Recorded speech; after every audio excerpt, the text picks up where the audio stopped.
Un parallèle entre l'enseignement de Jésus et celui du maître de justice pour manifester les différences substantielles après avoir relevé l'identité de certaines formules. Or, ce jeu me paraît vain. En effet, si nous connaissons bien l'enseignement de Jésus, nous connaissons mal celui du maître de justice, attendu qu'il n'est exposé méthodiquement nulle part et qu'il faut avoir étudié le livre de Égou pour le connaître. Il semble beaucoup plus judicieux d'attacher une importance extrême à la précision ou à l'identité des expressions que de comparer la substance d'un enseignement qui nous échappe en grande partie ou dont les interprétations peuvent varier considérablement de l'un à l'autre. Les oppositions relevées entre Jésus et le maître de justice me paraissent bien artificielles et peu assurées. Jésus était galiléen, dit M. Dupont-Sommer. Le maître de justice était judéen. Qu'en sait-il ? Jésus était de race royale, fils de David. Le maître de justice était prêtre, sans doute. Mais c'est justement la difficulté à laquelle se sont heurtés les Ébionites judéo-chrétiens. Et il fallut l'épître aux Hébreux pour leur expliquer que Jésus, déjà roi, tant que fils de David, était aussi prêtre, selon l'ordre de Melchisédek, le roi juste. L'enseignement de Jésus était oral. Le maître de justice a composé des hymnes et des commentaires. Affirmation gratuite. Nulle part il n'est dit dans les textes de Qumran que le maître de justice eût laissé un enseignement écrit.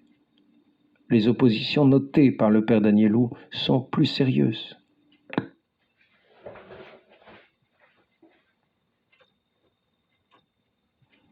Les arguments notés par le père Danielou sont plus sérieux. Premièrement, le Christ bousculait les observances légales, enseignait la pureté intérieure du cœur et non la seule soumission à la règle. Les disciples du maître de justice sont très stricts sur les observances, c'est vrai. Mais c'était aussi l'attitude des Ébionites qui ont interprété l'enseignement de Jésus dans un sens rigoriste et se sont parfois trouvés en opposition avec les pagano-chrétiens, d'où la querelle sur les observances mosaïques au premier concile de Jérusalem. Deuxièmement, Jésus recherchait le contact avec les pauvres, les pécheurs, les publicains auxquels il marquait une préférence constante, sans mépriser d'ailleurs les justes qui l'entouraient. Les disciples du maître de justice ont une horreur profonde pour les contacts avec des hommes impurs, des pécheurs. Ils se retirent dans un milieu intègre, protégé contre le monde extérieur pourri. Ils interprètent la pureté d'une manière très concrète, par des bains et des rites purificateurs, c'est encore vrai.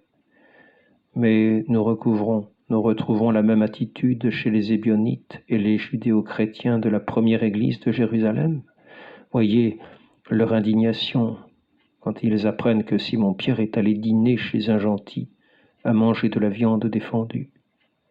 Et les prodiges de diplomatie que le chef de l'Église dut utiliser pour éviter une rupture à l'intérieur de l'Église.